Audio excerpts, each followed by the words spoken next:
रोज रोज नवजाताच्या टिफिनला जर तीच तीच भाजी पोळी देत असाल तर ट्राय करा कधीतरी ही मटकीची उसळ. तर काय करायचं, मटकी घ्यायची, त्याच्यामध्ये कांदा, टमाटर, काकडी, कोथिंबीर, बारीक चिरलेली हिरवी मिरची हे सगळं टाकायचं.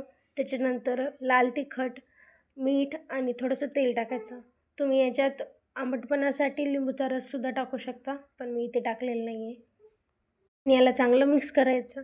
गॅरंटी देऊन सांगते, तुमचा नवरा 2 पोळ्याच्या जागी 3-4 पोळ्या नक्कीच खाईल.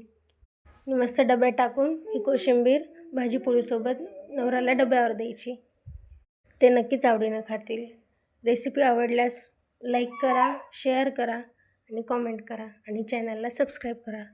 आणखीन अशाच व्हिडिओजसाठी सबस्क्राईब करा. थँक्यू.